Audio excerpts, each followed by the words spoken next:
And on the business desk at this hour, we start with the Land and Agricultural Development Bank of South Africa, indicating that it will start paying off its debt from the 16th of this month. It comes 4 years after it defaulted on a loan repayment in April of 2022, resulting in a cross-default of notes issued under a 50 billion rand bond program. In 2021, South Africa's biggest lender to farmers received around 7 billion rand from the government, following an earlier 3 billion rand bailout. Its debt has since dropped to around 16 billion rand. That's down from the 45 billion rand recorded in 2020 after several repayments are made until August of 2023. CEO Themba Rikhotso discusses this with us. Thank you so much for your time, Themba. This is a bit of progress. Talk to us about how you arrived here as the Land Bank.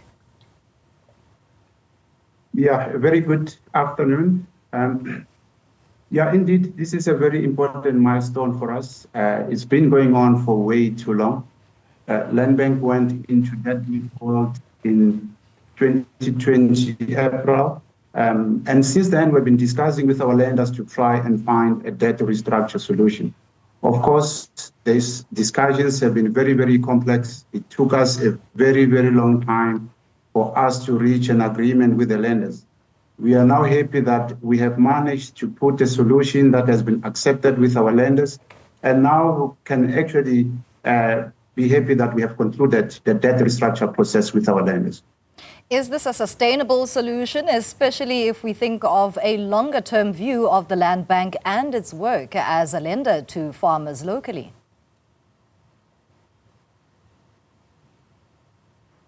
Of course, it is sustainable during the tenure of the debt restructure. You will recall that all our liabilities had fallen due, and we had to agree an extended tenure for the debt restructure. It is a 4-year tenure. During this 4-year tenure, of course, it will give us the required stability. However, the 4-year tenure on its own is not going to be sustainable enough for the Land Bank. So we'll need to find a much more long-term solution. However, for now, this solution will help us to go back into normal operations. We are able to support our farmers, but we need to figure out very soon how to find a long-term sustainable solution. Where then is this long-term solution going to come from? Is it going to be another request of a bailout from the state? Yeah, look, we don't intend to ask for bailout at all. Of course, the Land Bank needs to be funded from the debt capital market. So it means we'll have to actually go back into the debt capital market. We have started to have some exploratory discussion with some of the potential lenders. So, of course, it's still very early days for us to tell as to whether or not those discussions will yield any results. But in addition to that, we are having discussion with the National Treasury to try and explore other funding means with the state.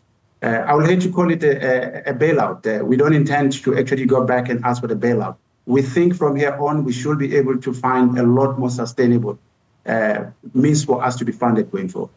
As a parting shot on that note of a long-term solution, what then is to be said about the work that has been impeded in terms of the Land Bank having probably could have saved even more farmers or assisted and funded?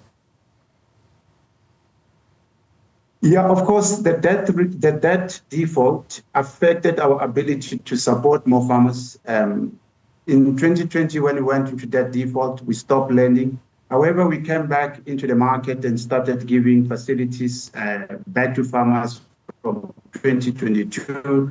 Of course, that has been very slow because of the restrictions that we had while we're still in default. So our ability to support more farmers was impacted.